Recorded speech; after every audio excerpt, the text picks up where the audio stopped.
Hi hello welcome back to ஜெடிக்கி kitchen. Chicken எடுத்தால் ஒரு தடவை இந்த மாதிரி செஞ்சு பாருங்கள். இது ரொம்ப டேஸ்ட்டாக இருக்கும். சாதம் கூட நல்லா சூடாக போட்டு பசங்க சாப்பிட்றப்போ அவ்வளோ டேஸ்ட்டாக இருக்கும். ரசம் பருப்பு குழம்பு கூட வச்சு சாப்பிட்றதுக்குமே ரொம்ப நல்லாயிருக்கும். நீங்களும் ஒரு தடவை இந்த மாதிரி சிக்கன் செஞ்சு பார்த்துட்டு உங்களோட ஃபீட்பேக்கை மறக்காமல் எனக்கு ஷேர் பண்ணுங்கள். நான் அதுக்காக 1 கிலோ அளவு சிக்கன் எடுத்து அதை நல்லா வாஷ் பண்ணி வச்சுருக்கேன். தேவையான அளவு உப்பு சேர்த்துக்கோங்க, கொஞ்சமாக மஞ்சள்தூள் சேர்த்துக்கோங்க. ஒரு 2 ஸ்பூன் அளவு நான் இஞ்சி பூண்டை நல்லா இடித்து அதையும் உள்ளே சேர்த்துக்கிறேன்.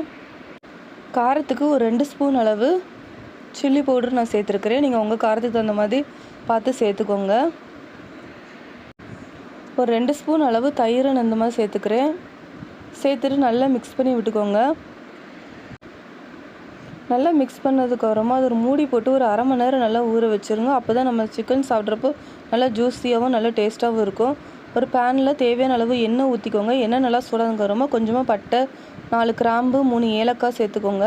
நல்லா பொரிஞ்சதுக்கப்புறமா நம்ம மேரினேட் பண்ணி வச்சுருக்க சிக்கனை உள்ளே சேர்த்துக்கலாம்.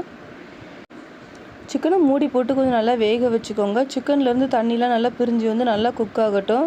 ஒரு 15 நிமிஷம் கழித்து சிக்கனில் உள்ள தண்ணிலாம் நல்லா குக் ஆகிட்டு எண்ணெய் கொஞ்சம் பிரிஞ்சு வர ஆரம்பிச்சிருச்சு. அது வரைக்கும் குக் பண்ணியாச்சு. நான் இன்னொரு பேனில் கொஞ்சமாக சீரகம், கொஞ்சமாக கருவேப்பிலை சேர்த்துக்கிறேன். ஒரு 2 பச்சை மிளகாய் உள்ளே சேர்த்துக்கோங்க.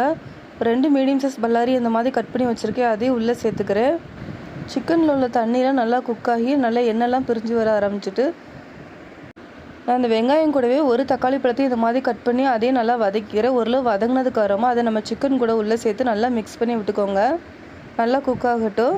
நம்ம இந்த சிக்கனுக்கு இப்போ மசாலாலாம் சேர்த்துக்கலாம். நான் 1 ஸ்பூன் மல்லித்தூளும் சீரகம் சேர்த்து அரைச்ச பொடி சேர்த்துருக்கேன். 1 ஸ்பூன் சிக்கன் மசாலா இல்லை கரம் மசாலா தூள் ஆட் பண்ணிக்கோங்க. நல்லா மிக்ஸ் பண்ணி விட்டுக்கோங்க. நல்லா மிக்ஸ் பண்ணிவிட்டு மசாலாவோட பச்சை வாசனை போகிற வரைக்கும் நல்லா குக் பண்ணிக்கோங்க. ஒரு 2 ஸ்பூன் தேங்காயை இந்த மாதிரி துருவி அதையும் உள்ளே சேர்த்துக்கோங்க. சேர்த்துட்டு நல்லா மிக்ஸ் பண்ணி விட்டுக்கோங்க. கடைசியாக கொஞ்சமாக கொத்தமல்லி தலையை இந்த மாதிரி குட்டி குட்டியாக கட் பண்ணி அதையும் உள்ளே சேர்த்து நல்லா மிக்ஸ் பண்ணிக்கோங்க. இது சூடான சாதம் கூட போட்டு பசஞ்சு சாப்பிட்றப்போ ரொம்ப டேஸ்ட்டாக இருக்கும்.